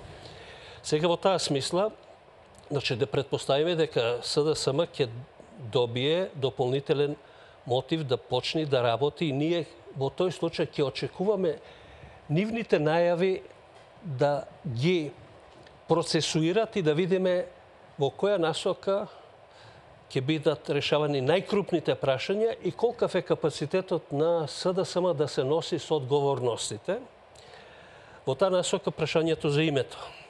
Јас мислам дека Грција нема да попушти апсолутно, дека прво името, па после влез во НАТО.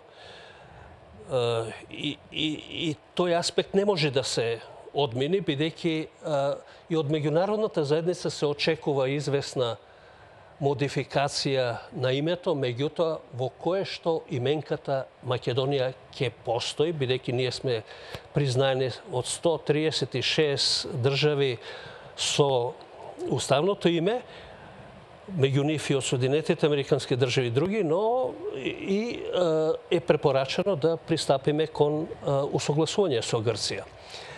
Тоа усогласување може да биде на основа на географска, например, географски атрибут на Република Македонија. Мошне е интересно, индикативно и може да укаже за начинот на однесувањето на Бугарија, што Бугарија веќе предвремено на два пати даде изјава дека Бугарија нема да се согласи со варијантата Република Северна Македонија. Они имаат причина, не знам од кои се нивните причини, иако тоа е една од, така да се каже, можните варијанти, исто една култивирана варијанта, македонци, кој што поради инсистирањето на грците и проблемот што го имат наметнато, а Грција располага со 55% од историската територија на Македонија како дел од самата Грција, да се издвои тој атрибут во Република Македонија. Не знам што останува како варијанта, под предпоставка ако Бугарија застане цврсто дека ќе го попречи влезот во НАТО, што значи дека нема да има ефект евентуалната согласност меѓу Македонија и Грција, ако е со таа одредница. Што останува? Например, останува една, така да се каже, варијанта која што навистина е не така прилична, историска, бидејќи Горна Македонија. Навистина е тоа име кое што на кое мислам дека не сме ние фамилиаризирани со таа варијанта, а со атрибутот северна, ние сме на север. Например, моите земјаци од моето село века, па добро, што преш, ние сме на север, Република Северна Македонија, ако не се чепка во идентитетот, апсолутно, да, бидејќи тоа никој нема да задржи. И потешки за преговарање. Како ќе биде називот на јазикот, кој јазик ќе го зборуваат тие луѓе што ќе живеат во... Не, македонски јазик и македонски. Мислам дека Грција... Мислите северно-македонски да биде? А што би значило северно-македонски? Да, македонски. Ако беше толку лесно, ќе беше решен спорот до сега. Не, видете вака, јас ги знам изјавите. Например, сегашниот председател на Република Грција, понекогаш и други претходни државници имаат речено дека во суштина не било проблем името на државата, туку проблем е идентитетот. Затоа не може да се дискутира. И затоа нема основа правна ниту во резолуцијата на Обединетите нации, ниту во досегашната декларирана политика на меѓународната заедница на релевантните, на големите сили, например, и така натаму. Никој нема речено, ниту Соединетите американски држави, ниту Русија, ниту Кина, дека треба идентитетот да не се промени, ниту тоа е можно да се разбереме. Да, но професорот Цуцуловски... Што значи дека има тежина, страшна тежина како задача оваа власт, бидејќи она се зарече дека ќе ги реши тие прашања, пожелуваме ево успех да ги реши на начин на кој ќе биде прифатливо за Република. Каква би била тука улогата на опозицијската ВМРО? Прво прашање како дилема и второ, професорот вели ниту една резолуција, ниту еден узанс на меѓународното право, тоа не би го дозволил да се преговара за идентитетот, но професорот Цуцуловски, видов подготвувајќи се за оваа дебата, во една своја анализа вели Европа како да не сака да учи и правите паралела тука помеѓу случајот со Каталонија и настаните од пред 30 години кога се распаѓаше поранешниот источен блок и државите од таму, кога за тогашната меѓународна заедница беше добро тие распаѓања на државите, сега се зазема став дека Каталонија треба да остане дел од Шпанија. Прашањето за Косово, исто така... Тоа се веќе општи места, мислам... Шпанија не се распаѓа, инаку Каталонија сака. Ако сакаше во бивша Југославија само на една република, веројатно ќе беа одговорите од општата држава како шпанската државна политика кон Каталонија. Во секој случај, најавен е почеток на преговори за името од шефот на дипломатијата Димитров. Постојаниот амбасадор на САД во НАТО рече дека според неговите сознанија Скопје и Атина се блиску до договор. Професор Цуцуловски, што очекувате во наредниот период на овој план и каква би била улогата на сегашната опозиција во тој процес? Би одоло ли прашањето на крајот на краиштата на референдум? Каква би била улогата на сегашната опозиција? Они треба да расчистат навистина самите со себе. Зошто?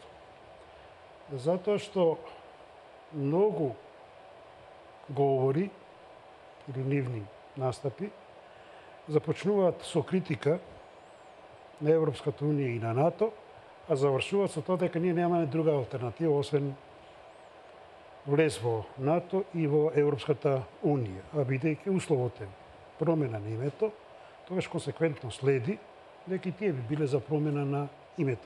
Прашањето е сега какво или кое ќе биде тоа име. Меѓутоа, дали тој ќе биде Северна Македонија или ќе биде Горна Македонија, се едно, бидејќи тој, рационално, бидејќи тој имплицира дека не постои само една Македонија. Бидејќи кога би била само една Македонија, зашто би се викала Северна Македонија или Горна Македонија? Ако речете Северна Македонија, тоа имплицира дека постои и некоја Јужна Македонија, односно дека постои и некоја Источна Македонија. Според тоа, проблемот на овој план се покажува дека е крајно ирационален. Или ќе признаеш дека постоја, или не признавај воопшто. Ќе ме преименуваш во Гагаус или не, ти сепак си ме призна.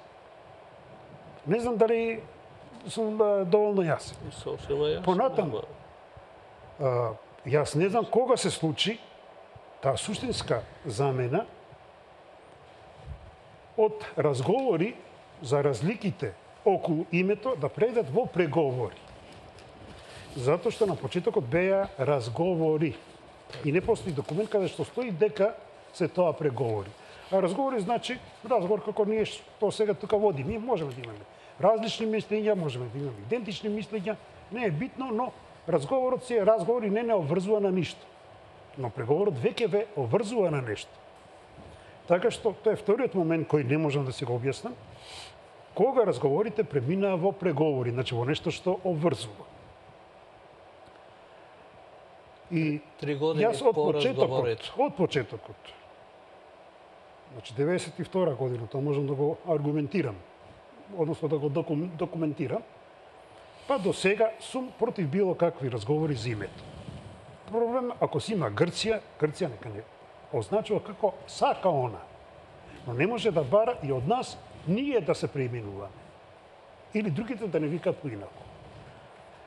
Така што за мене е сосема безпредметно било какви разговори или преговори околу нашето име како држава и како нација.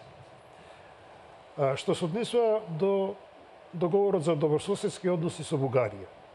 Мислам дека е тој сосема непотребен, не само заради тоа што во себе има низа елементи каде што Македонија е во сосема инфериорна состојба поставена, туку затоа што односите помеѓу Бугарија и Македонија, како држави, воопшто не беа затегнати. Ако негде шкрипело постат министерство и тие треба да си ги решат тие работи. Што ја знам, нема добри транспортни врски, треба да се гради пат, имате Министерство за транспорт и сообраќај, како веќе се вика, тоа може да го решат. Но она што на некој начин ме распаметува е тезата дека ние, македонците, сме разбугарчени бугари. Во која смисла ме вознемирува или шокира. Бидејќи таа теза дека ние, македонците, сме разбугарчени бугари, не е навреда за нас, македонците, туку навреда е пред се за бугарите, бидејќи веднаш се поставува логично прашањето. Каква е таа нација, бугарската, од која преку ноќ, како резултат на некаков договор околу Коминтернат или Тито Димитров, 2 милиона бугари стануваат 2 милиона македонци. Тоа значи дека самите бугари, самата бугарска нација е нестабилна нација. Тоа е импликацијата. И јас имав можност да разговарам со некои бугари и тие токму тоа ми го кажаа, дека тоа не е навреда за вас, македонците, туку навреда за нас, бугарите. Бидејќи испаќа дека сме ние многу нестабилна нација, што може со некаков договор наеднаш 2 милиона од нас да станат македонци.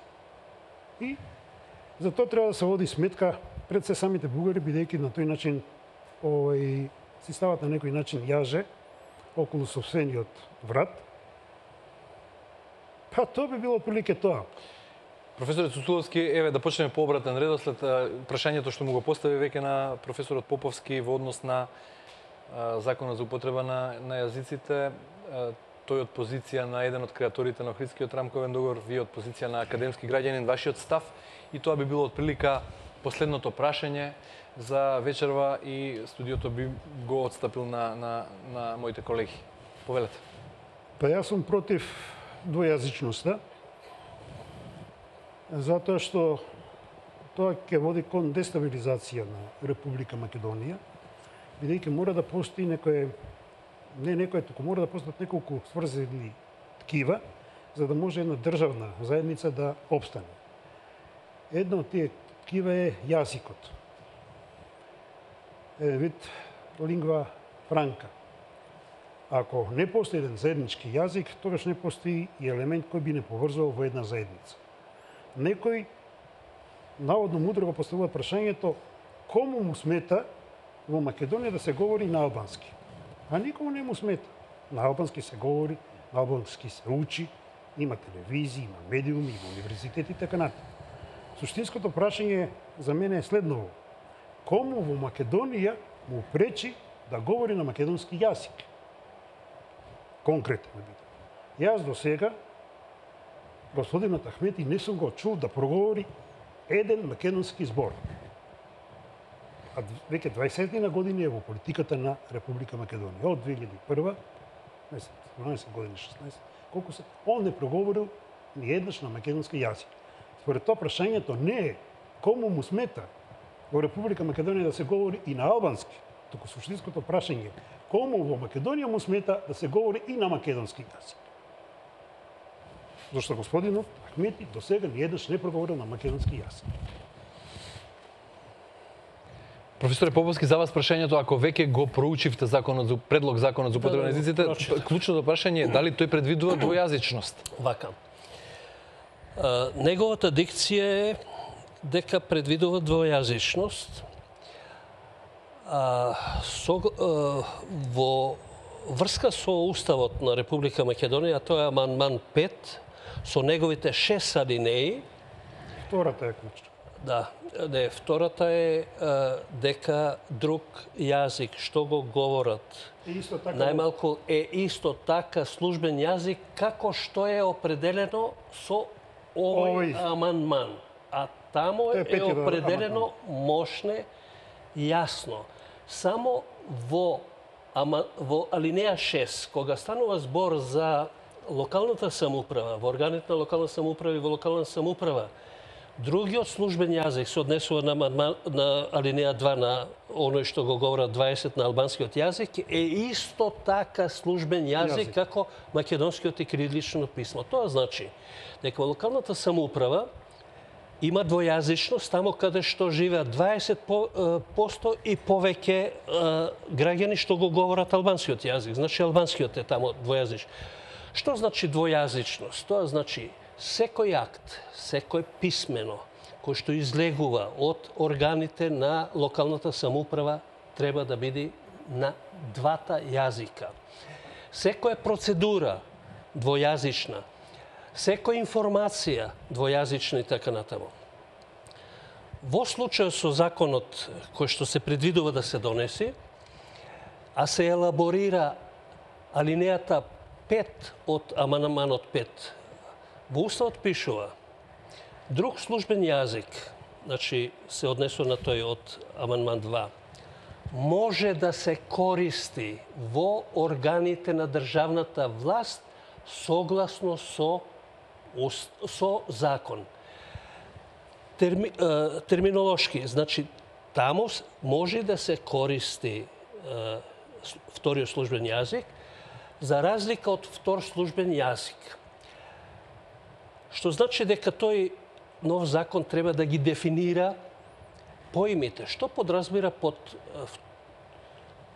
исто така службен јазик, како што има во Законот за јазиците, што се има намера да се донесе, каде што се вели во органите на државната власт, во јавните предпријатија, во установите, тоа значи во школите, во болниците, во другите установа, агенции и така натаму, на општинско, на централно ниво и така натаму, вториот службен јазик е исто така службен јазик. Ако одиме по логиката на амандман на алинеја 6, тоа значи дека се што се прави во јавните предпријатија, комуналното предпријатие, јавниот превоз, во гимназиите, на факултетите, во основните училишта, тоа се установи и така натаму, во болниците, се што излегува, секое ливче треба да биде двојазично.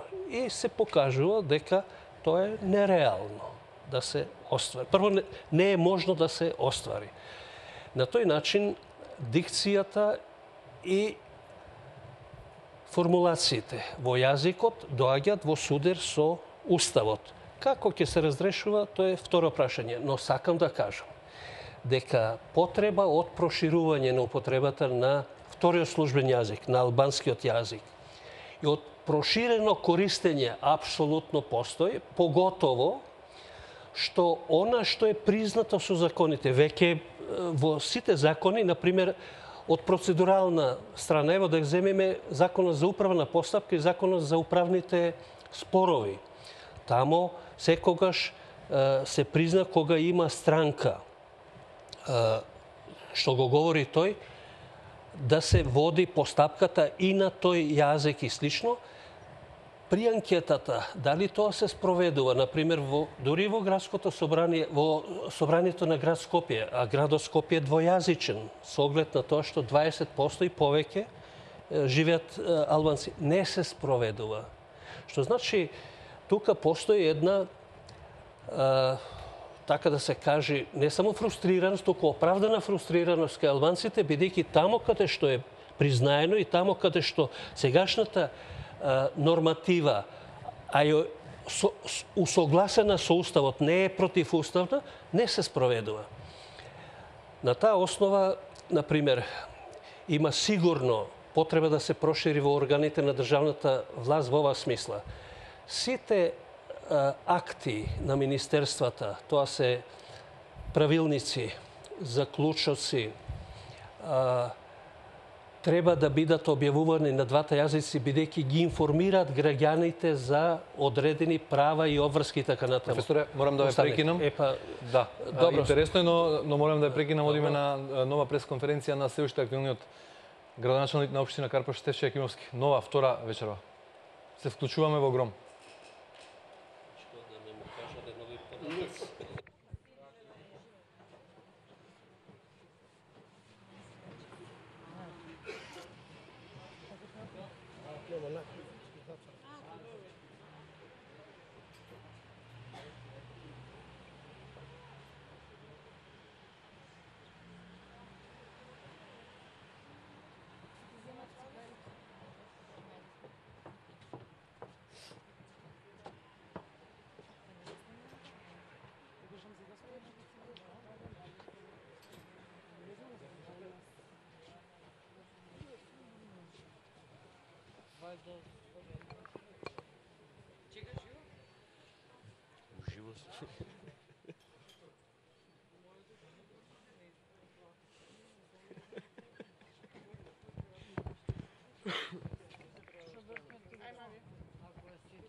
Идете уживо или како?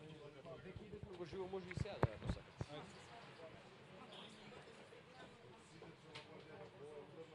Чекамо што некој медиум? Не. Може.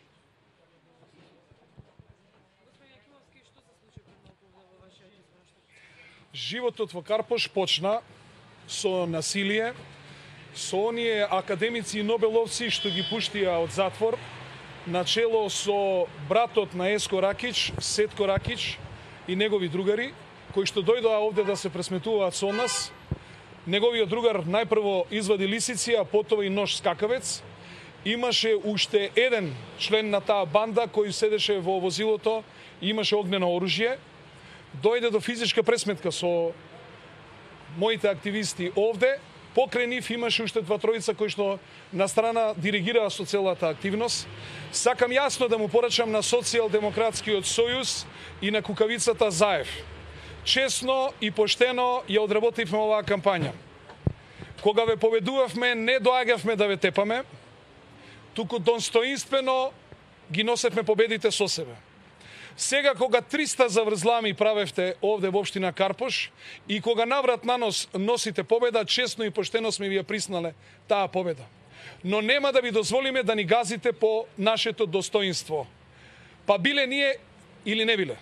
Нема заев да ти попуштиме ниту еден микрон. Ти си криминалец и со криминалци се дружиш.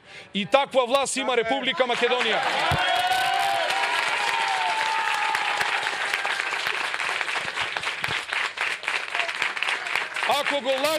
Ако го лажеш овој мирен народ на Република Македонија и ако ги носиш овие насилници за да го тормозат, тогаш многу си погрешил.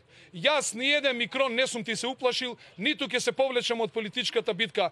Мојата битка тек сега почнува. Да знаете и не ви се плашиме, ниту еден микрон нема да отстапиме од она што значи политичка борба, борба за демократија, борба за секој граѓанин на ова општество и борба против вашите лаги што ги ширите овде во нашата општина и во цела Република Македонија. Насилието ваше ќе роди со насилие. Ако вака продолжите, да знаете дека ќе има и жртви. Али жртвите ќе ги носите вие на совест. И да знаете дека сме спремни на се што вие ќе посакате. Благодарам. Дали имате прашање?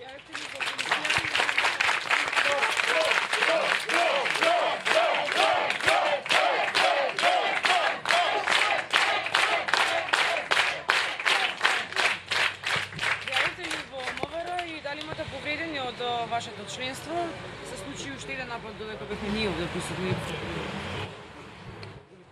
Ова е криминална полиција која предводи оној ганстер од Куманово. Денеска постојано беа претресувани наши активисти, поготово злокуќени, поставувани до возилото со рацете зад грб, ги претресуваат целосно, не им дозволуваат да носат своји сограѓани на гласачко место, што не е спротивно на законските прописи, влегуваат дури во нивните домови да им се закануваат. Полицијата е таа која што треба да превенира и полицијата е таа која што треба да ги спречува ваквите насилни активности, затоа што полицијата секогаш треба да оди еден чекор пред ганстерите. Очигледно дека полицијата денеска во Република Македонија е заедно со ганстерите и затоа не може ништо да не превенира и затоа ништо не може да пресретне и ниту пак ние очекуваме дека она ќе действува во правец на сузбивање на вакви насилници и криминалци кои што ги има овде во мирна општина како што е општина Карпош. Еден човек кој што е суден за дрога денеска шета по улиците и се заканува на честни граѓани. Ние сме овде борци за политички битки. Не сме дојдени овде да се убиваме, како што тоа го прави Социјалдемократскиот сојуз, но само сакам да кажам дека начинот на кој што Социјалдемократскиот сојуз сака да ја превземе водството во општина Карпош и што толку му се брза, нема далеку да дотера. Дали граѓаните денеска погрешиле или не, ќе покаже времето. Кој ќе се кае во општина Карпош, тоа прво станува да видиме и кој ќе се кае во Република Македонија. Благодарам.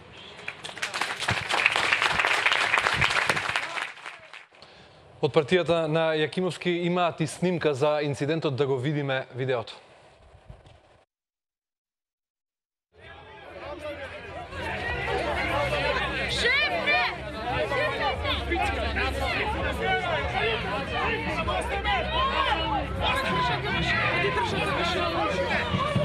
Шефа, чека.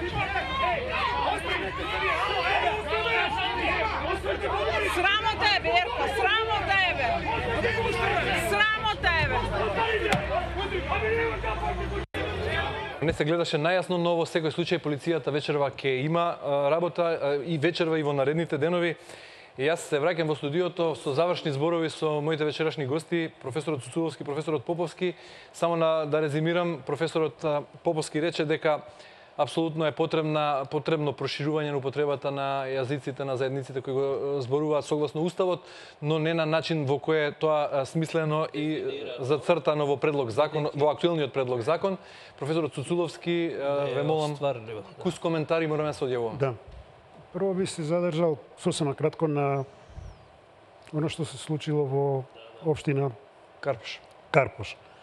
Ако е точно оно што го рече господинот Стефче Јакимовски, тогаш се потврдува мојата теза дека власта ќе се практикува на овој начин на кој се дошло на власт. Ако на власт се дошло незаконски, тогаш ќе имате и незаконско практикување на власта. Затоа велам, ако е точно оно што го рече господинот Јакимовски, само се потврдува таа теза. Како се дошло на власт, така ќе се продолжи со владењето. Второ, што се однесува до употребата на јазиците. Реков претходно дека со колегата и пријателот Владе Поповски се знаеме 50 на години. Меѓутоа, секој пат се држам до тезата на Аристотел, именно дека нему Платон му е драг, но дека уште подрага му е вистината. Сакам да го кажам следново. Може би на вистина нема доследно спроведување на употребата на јазиците на малцинството, односно на албанскиот јазик. Но мораме да констатираме и нешто друго. Дека законот, да речеме, за употреба на знамињата исто така не се спроведува законски. Со други зборови, јас не можам да се согласам со вас, колега Поповски, или со тебе, пријателе Владе, со едносмерно само обвинување. Работите мораме да ги констатираме такви какви што се. Ако постои навистина непочитување во спроведувањето на двојазичноста на тоа локално ниво, мораме да го констатираме и другото незаконско однесување. Председателот на собранието истакнува албанско знаме. Не можете за тоа да молчите, за другото да говориме. Не можеме цело време да се само посипуваме со пепел ние македонците, кога да сме ние единствените виновни за она ситуација во која Македонија се наоѓа. Професор Бобровски куса реплика, само мораме да завршиме. Морам да кажам, бидејќи реченицата ми беше прекината поради спотот, ова што го видовме. Дозволете. Во употребата на државните власти, правилници, заклучоци, да. Продолжението на реченицата што не ја кажав е следното.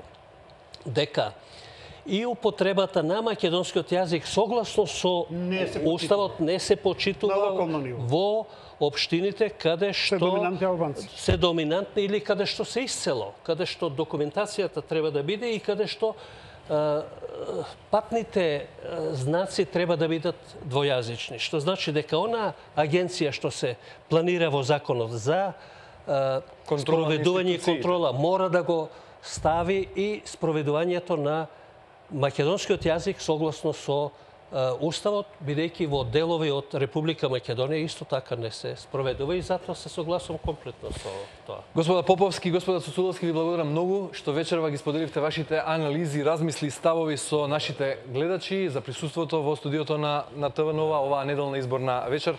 Јас морам студиото да му го препуштам на мојот колега Наум Стоилковски, неговите вечерашни гости Агим Јонус и Љупчо Палевски. Во од режија ги замолувам да пуштат реклами како би можел да ги испратам професорите Цуцуловски и Поповски.